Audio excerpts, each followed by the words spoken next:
Dose वो कितने दिनों के बाद दिया जाएगा पौधा रोपण के?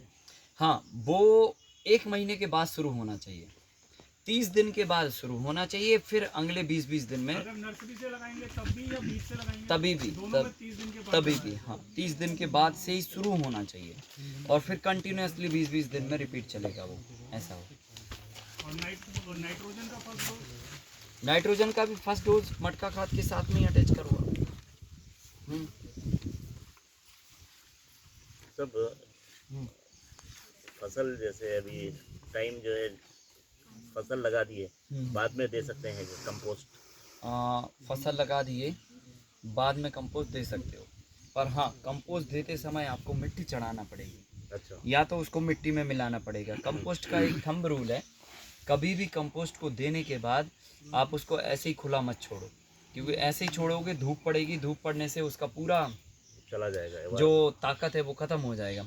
तो आप वो डालो और उसके बाद उसको टिरेज कर दो, मिला दो, ये नियम है उसका, कर सकते हो, कोई दिक्कत नहीं। यानी ऊपर में छोड़ना नहीं, ऊपर में नहीं छोड़। भले आप फसल लगाने के बाद दे रहे हो तो ऐसी कंडीशन में दो जब आप उसको टिलेज कर पाओ।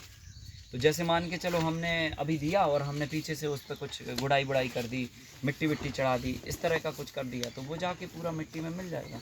मिट्टी में मिलना चाहिए, बस ये है उसका पर्पज़। आप अपने खेतों में हैरो यूज़ करते हैं? हैरो नहीं करते हम, छोटा मशीन का यूज़ करते हैं बस, पावर टिलर का, है ना। सब ये जो बड़ा फील्ड है जहाँ पे अगर गेहूँ वगैरह लगाना है उसमें बड़ा ट्रैक्टर यूज़ करते हैं अभी। नहीं हैरो है, पर्टिकुलर हैरो का इस्तेमाल करते नहीं, बखर का यूज़ करते हैं, पंजा लगा के उसी से जोतते हैं, हैरो नहीं कर चलाते हैं। सब अगर वेस्ट डिकम्पोजर यूज करें तो 40 दिन में क्या कंपोस्ट तैयार हो जाता है? हो जाएगा, 2 बार यूज़ करना पड़ेगा आपको। जब आप मटेरियल को डालें तभी आप एक बार वेस्ट डिकम्पोजर डाल दो, फिर 20 डेज़ में एक बार फिर से डाल दो। 2 बार डालोगे तो जल्दी फास्टली कंपोस्ट बन जाएगा। तो ये बहुत सरल सूत्र हैं, मैंने आपको बहुत जो काम की चीज़ें हैं ना वो सारी काम की चीज़ें आपको टच करके आपको बता दी। अगर आप इस पे गंभीरता से काम करते हो तो डेफिनेटली आपका जो इनपुट कॉस्ट है वो बहुत इफेक्ट हो जाएगा एंड रिटर्न्स आपका बहुत अच्छा बढ़ जाएगा। सो ये बहुत ज़रूरी है। कंपोस्ट कितने दिन बाद इस्तेमाल करें? कंपोस्ट जैसे 40 दिन अगर कंप्लीट हो गए, हाँ फिर उसको तुरंत कर सकते हो। हाँ पर वही है कि वो वज़न में हल्का हो गया हो, है ना। अभी 40 दिन तो एक बेंच मार्क बना दिया कि 40 दिन में होएगा ये कंपोस्ट, बट चेक कर लो कि वो हुआ कि नहीं हुआ। अभी 5 दिन की कसर तो नहीं है उसमें। तो उसको स्मेल करके देखो, सौंधी खुशबू आएगी, ऐसे हाथ में लेको, वज़न हल्का होएगा और काला कलर हो जाएगा उसका, काला ब्राउन कलर, तभी इस्तेमाल करें। तभी आप समझो कि ये कंपोस्ट बन चुका है पूरी तरह से, फिर आप उसको यूज़ कर सकते हो। ऐसा सभी इंस्ट्रूमेंट दिखाने वाले थे आप? हाँ दिखाएंगे ना, अभी दिखाएंगे। अभी हम लोग थोड़ा ये सेशन पे चर्चा कर लें क्योंकि क्लियरिटी होना बहुत ज़रूरी है। अगर डाउट्स रह गए तो मतलब सही नहीं है। अच्छा, एक बेड में जो सामान्य कंपोस्ट जो बनाते हैं तो उसमें कितना वेस्ट डिकम्पोजर का लीटर लिक्विड डालें? देखिए अगर 1 टन के आसपास आपका मटेरियल है तो ये चीज़ जो 20-20 किलो की है ना, ये हाफ हो जाएगी। और अगर आपका 2 टन का मटेरियल है तो ये ही क्वांटिटी में डल जाएगा। मतलब 20 किलो गोबर, 20 लीटर गौमूत्र, 2 किलो उड़द की दाल का आटा, 1 किलो ईस्ट और 2 किलो गुड़ का जो बनेगा वो 2 टन मटेरियल के ऊपर आप डाल सकते हो। 2 टन है ना, मतलब 20 कुंटल। चाहे 20 कुंटल गोबर हो, चाहे 20 कुंटल कचरा हो, चाहे 20 कुंटल खाद हो, मतलब जो भी आपको करना, बकरी का हो, है ना, जो भी हो, उस सब पे आप 20 कुंटल पे 20-20 लीटर का ये लिक्विड डाल सकते हो। लगभग इसको 50-60 लीटर बना लो आप टोटल और छिड़क दो आप उसके ऊपर। ये जो सर डिकम्पोजर है, हाँ, वो नाइट्रोजन फास्फोरस को तोड़ करके पौधों के देता है कि मतलब बस ऐसे ही छोड़ देता है? नहीं, वेस्ट डिकम्पोजर का मतलब होता है फसल के अवशिष्ट को ख़त्म करना। मतलब मिट्टी के अंदर अगर कोई अनडिस्पोजेबल मैटर पड़ा हुआ है, उस अनडिस्पोजेबल मैटर को डिस्पोज करना वेस्ट डिकम्पोजर का काम होता है। अब ढेंचा जब हम जुताई कर देते हैं तो उसको वेस्ट डिकम्पोजर की ज़रूरत नहीं है। हाँ, ढैंचा जब जुताई कर देते हैं तो वेस्ट डिकम्पोजर की ज़रूरत नहीं है। आप डाल सकते हो, ढैंचा जल्दी डिकम्पोज हो जाएगा। और वैसे तो वो 10 दिन में वैसे ही खुद सड़ जाता है ना। 40 दिन के बाद तो कर हाँ, कर सकते बुआई के 40 दिन हाँ, बाद। किया जा सकता है। ढेंचा लगाए तो 40 दिन में हम क्रॉप ले सकते हैं बाद में। ढैंचा लगाए तो 40 दिन के बाद में क्रॉप, अगर आपने जोत दिया उसको मिट्टी में तो उसके 10 दिन बाद आप लगा सकते हो फसल। उसके 10 दिन बाद फसल लगाई मिट्टी में मिक्स करने के बाद 10 दिन बाद लगा सकते हैं। 10 दिन बाद लगा सकते हैं।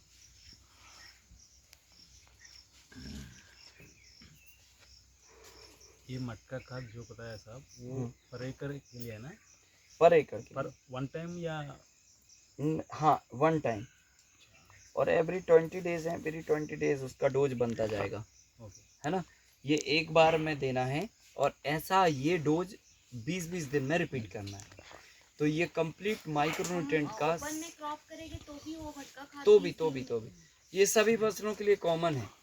ये ना तो कोई पर्टिकुलर मॉडल का है कि ये मल्टी लेयर के लिए है और ना ही ये पर्टिकुलर कोई क्रॉप के लिए है। अरहर को वगैरह भी देना। सबको दे सकते हैं, सबको। फ्रूट वाली फसल है जैसे, हाँ, सबको दे सकते उनके लिए भी ये कॉमन ही रहेगा। बिल्कुल बिल्कुल। नीम पाउडर के लिए बता रहे थे। हाँ, तो नीम पाउडर ये खली से बनेगा कि? खली से बनता है। नीम पाउडर खली से बनता है। तो कैसे होता है, जो निबोली होती है ना, निबोली का पहले एक्सप्लर में डाल के उसका ऑयल निकाला जाता है, तेल निकल जाता है, तेल अलग हो जाता है और उसके बाद जो उसकी मोटा मोटा छुलका बचता है वो छुलका जो है ना खली के रूप में यूज़ किया जाता है ना। वो नीम खली का पाउडर कैसे सुखा के करना है?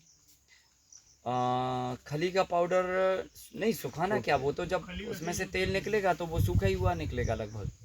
वैसे ये रहना गट्टे गट्टे। हाँ, गट्टे रहेंगे पर उसको सुखाना नहीं है। उसमें 5-7% ऑयल कंटेंट होते हैं, वो रहेंगे एज इट इज़, है ना।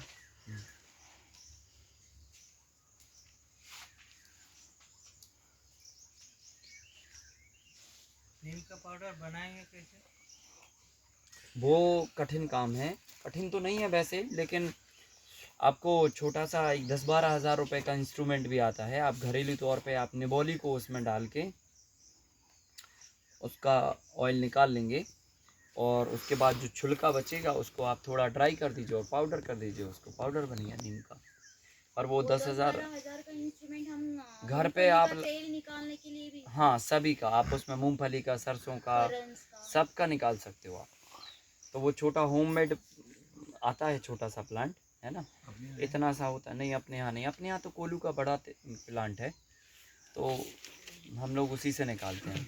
पर नीम का उससे नहीं निकालते। नीम का तो नीम का हम यहाँ अलीराजपुर में हमारे मध्य प्रदेश में झाबुआ डिस्ट्रिक्ट में अलीराजपुर एक जगह है, वहाँ पर नीम बहुत होती है।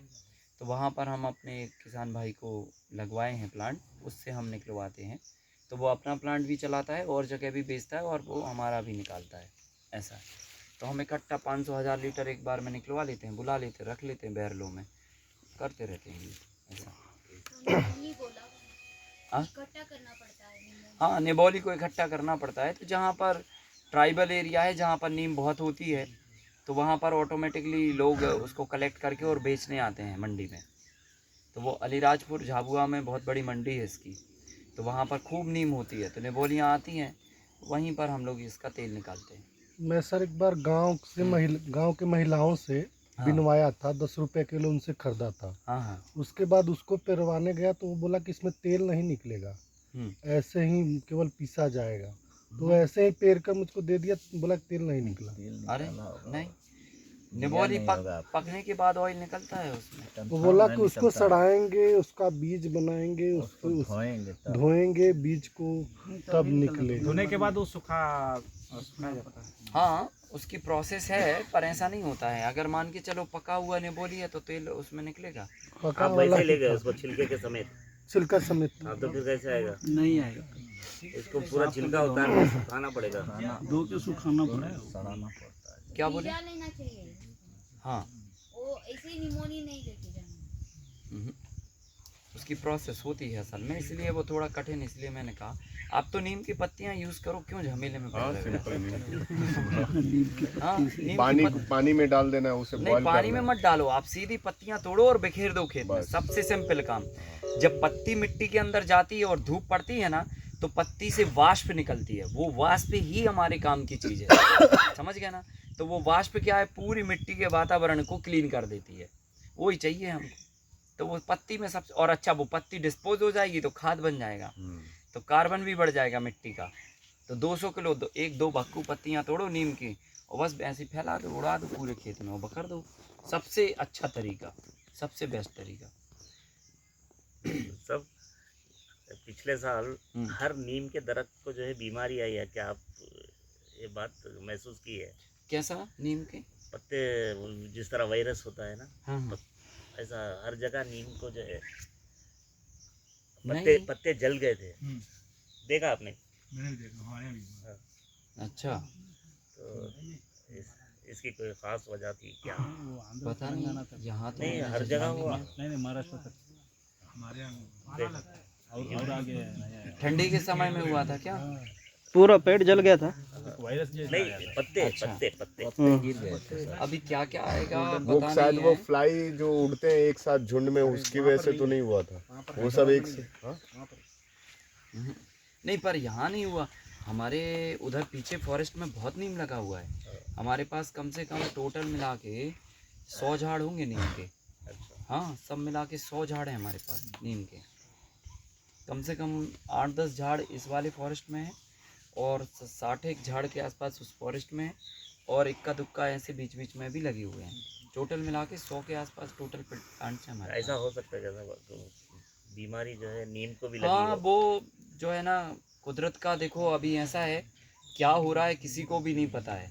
लेकिन बड़े पैमाने पे हुआ है। हाँ हाँ, अभी क्या क्या चीज़ें आने वाली हैं उसके लिए हमें आपने सबको तैयार कर्नाटक होना में पड़ेगा। महसूस किया आपने? एक एक ब्रांच पूरे सूख जाते थे, हाँ पत्ता पत्ते सिर्फ पूरे पत्ते पे हुआ असर हो। हाँ हाँ पेड़ अच्छा है, पेड़ को कुछ नहीं अच्छा। हुआ, सिर्फ पत्तों को। हाँ, हो सकता है, अभी जो पता नहीं, अभी हमने तो नहीं किया जजमेंट, अपने यहाँ तो नहीं हुआ ऐसा, हमारे यहाँ तो सही रहे सारे पौधे।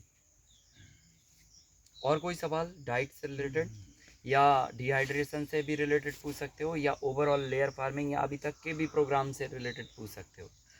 फिर हम लोग आपको आज विजिट कराते हैं कैसे हम लिक्विड खाद देते हैं घोल के, है ना, फसलों के लिए, और कैसे कौन से प्रोडक्ट को बनाने के लिए कौन कौन सी मशीनें यूज़ करते हैं हम, और उसमें क्या क्या मतलब आप निकाल सकते हो, है ना। मशीनरीज भी आपको दिखाते हैं, सारे इक्विपमेंट विजिट कराते हैं। वाटर मैनेजमेंट का बताना, अब वाटर मैनेजमेंट कल बताएंगे, और कीट नियंत्रण वो भी कल। मशीन का प्रैक्टिकल होगा सर आज। सर कीट नियंत्रण बता दिए हम लोग तो सारा निकल है। ओके, तो आपको हम मोटा मोटा एक फार्मूला बता देते हैं, कुछ तो हमने लिटरेचर में आपको दे दिए हैं, जो लिखित